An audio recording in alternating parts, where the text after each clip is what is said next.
paz do Senhor Jesus, abra sua Bíblia no segundo livro de Crônicas, no capítulo 29, vamos ler do verso 1 ao 4, que diz o seguinte: Tinha Ezequias 25 anos de idade, quando começou a reinar, e reinou 29 anos em Jerusalém.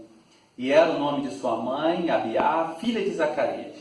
E fez o que era reto aos olhos do Senhor, conforme tudo quanto fizera Davi, seu pai.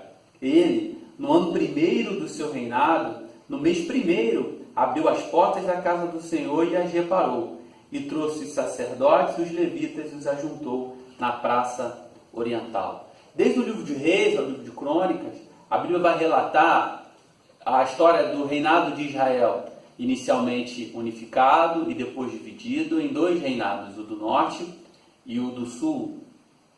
E o que vemos a partir daí é uma sucessão de reis que era feita de maneira hereditária, passava de pai para filho, e de reis que se destacaram fazendo aquilo que agradava aos olhos do Senhor, e de reis que se destacaram negativamente fazendo aquilo que não agradava aos olhos do Senhor.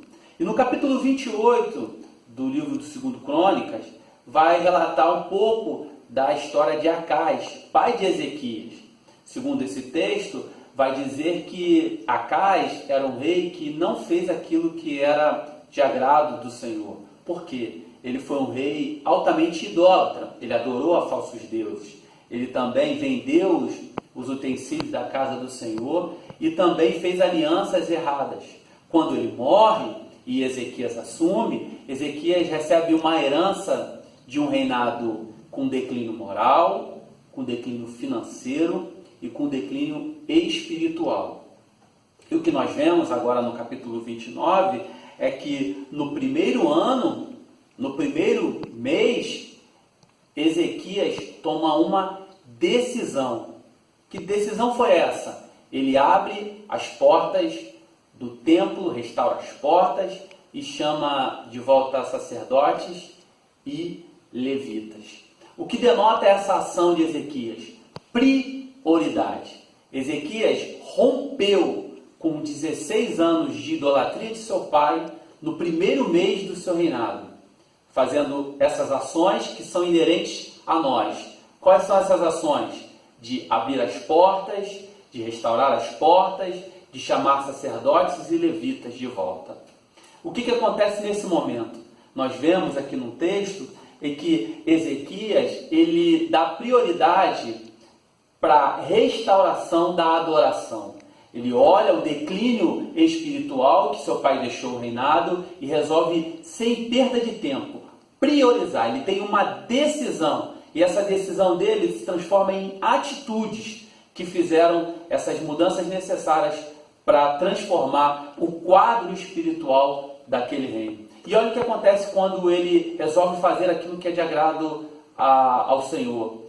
Os opositores se levantam, Senaqueribe se levanta, a enfermidade chega. O que representa essas duas coisas? O inimigo se levanta e a enfermidade. São as questões do dia a dia, as questões pessoais, emocionais que nós somos submetidos. Talvez você que esteja me vendo esteja passando por uma dessas, mas isso pode indicar que você está no caminho certo, porque você está dando prioridade a Deus e quando a gente prioriza a Deus, geralmente essas coisas acabam acontecendo. Mas olha só que interessante, a Bíblia mostra que Deus ele age e ele extermina o exército de Senaqueribe.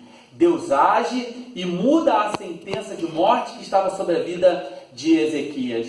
Interessante é que Ezequias, no começo do seu reinado, ele prioriza a Deus. E agora, no seu maior momento de angústia, Deus vai e prioriza a Ezequias.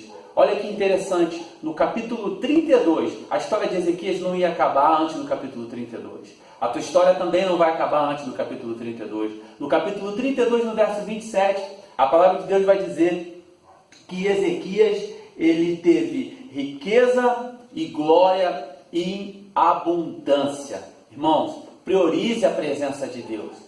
Abra as portas do teu coração, restaure o seu coração, chama a adoração de volta, como ele fez com sacerdotes e levitas, e Deus, no momento da sua maior angústia, ele vai lhe priorizar. O que Ezequias nos ensina com esse texto? Ele diz o seguinte, em outras palavras: quem disse a mim e quem disse a você que nós precisamos mais de qualquer outra coisa do que da presença de Deus? Deus te abençoe.